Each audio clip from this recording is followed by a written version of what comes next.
In the beginning of December, I published my book, Recover, which focuses on polyvagal strategies for COVID long haulers. Within the first 3 days, we sold over 100 copies, which was a little bit overwhelming for me. The information in the book is very important for those struggling with long COVID, and the feedback that I'm getting so far has been very encouraging. I'd like to talk about 5 of the main takeaways from the book today in this video. The first thing that we talk about extensively in the book is the relationship between trauma, the nervous system, and long COVID. Really, the vagus nerve is central to that. When the vagus nerve is working, we're able to fight off infection. This includes COVID. The vagus nerve is responsible for our immune function, and when it's activated, it reduces inflammation in the body. But those of us who have had trauma in our lifetime, the vagus nerve will already be somewhat compromised.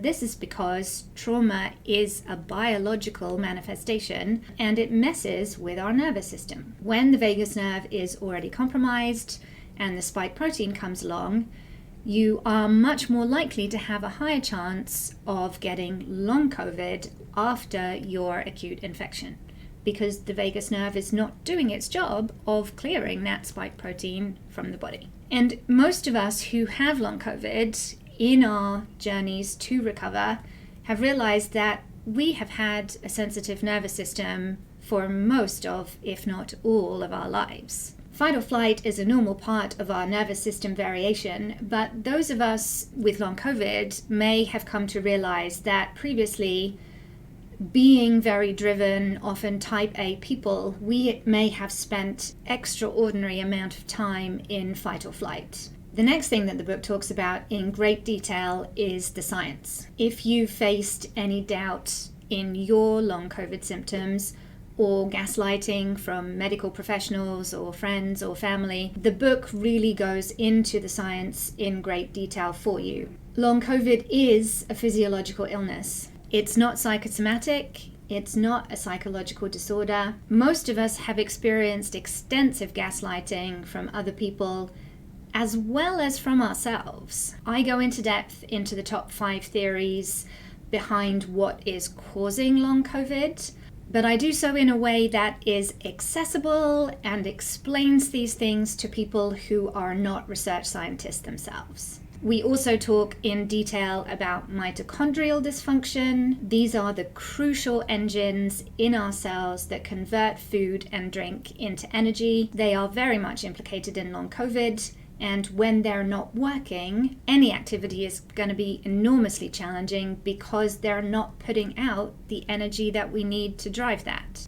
Another thing that I talk about is the vascular nature of long COVID. You may have noticed in the media a concerning trend of increasing strokes and heart attacks in young people who typically wouldn't be at risk for those things. And surprisingly, no one is really talking about how shocking that is. But more than likely, this is linked to COVID. The fact that the spike protein does damage to the lining of our blood vessels, which can lead to all kinds of risks for things like strokes and heart attack. Of course, the book also covers how to calm your nervous system. More importantly, it explains that the nervous system states are all functional. Our nervous system exists for a purpose. The idea isn't to be in rest and digest mode all the time. Waking up, we all have naturally high cortisol,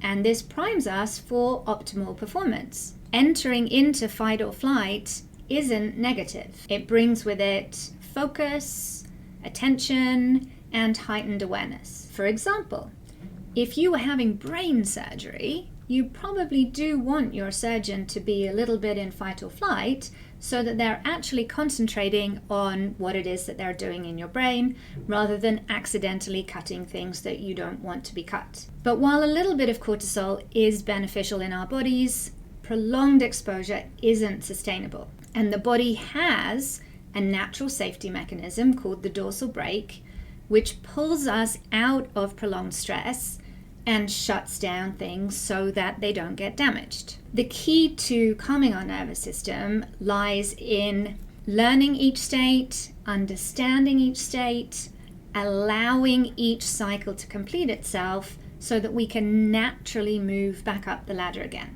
Another thing that I cover in this book is grief.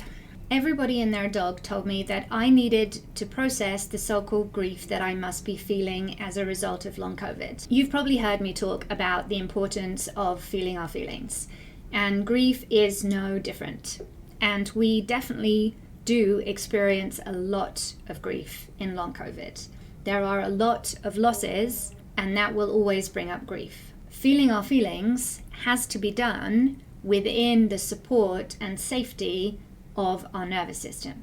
There are a number of really helpful somatic strategies that we can use to process grief and move it through our bodies. And I go into detail in these in the book. Now you may be thinking, who is this woman to tell me how to recover from long COVID? She looks fine. She doesn't look sick. How can she possibly relate to my experience? You didn't see me when I was sick.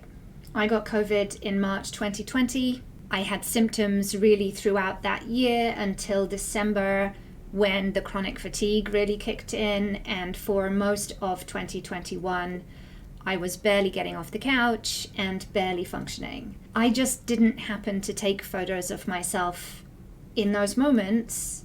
I'm not an influencer, and I'm not really in the business of filming my day-to-day life. I have been through what you're going through. In the book, I also tell a little bit more of my story that you may have not heard before, in order to know that you're not alone. In terms of the symptoms that I experienced, I definitely was very sick, and it did enormously impact my life. And for a long time, I didn't think I was going to recover either. Those awful thoughts of I can't do this anymore were in my mind very, very frequently. Interestingly, I think at that time, the Facebook groups were very, very busy, and I spent a lot of time doom scrolling, reading articles and things that people were suggesting about what was going on. A lot of people were posting recovery stories, and a lot of people had written articles about their experiences for magazines and newspapers, and some had even published books. And I remember thinking, what is wrong with me? Why haven't I recovered? I was trying to do some of the things that people were talking about. Why are these not working for me? But also, as a pretty driven, ambitious person, and you may be able to relate to this, I also found myself thinking, what is wrong with me? I should be writing a book. I should be telling my story. And I just knew that I didn't have the strength. And yet, I did find a way to recover, primarily using polyvagal strategies. When I was strong enough, I was able to put pen to paper and put together something that hopefully will be useful for you in your recovery. Certainly, as the book has launched, I have been celebrating that I have been able to achieve this thing and that I have been able to recover. At this point, I would say I am 95% recovered, and I am incredibly hopeful that I will get to the 100%. And that is a stark contrast to the life that I was living in 2021 with that 24/7 symptom awfulness, which you may well be going through now. And I share that with you, hopefully, to give you hope that you too can recover and you can go on and do the things that you want to do. That may not be writing a book, it may be many other things, but I definitely believe that you can do that. If you found this video helpful, I highly encourage you to grab a copy of Recover for yourself today. I've put the link below so that you can easily find it. And I thank you for watching, and I hope you have a tolerable week.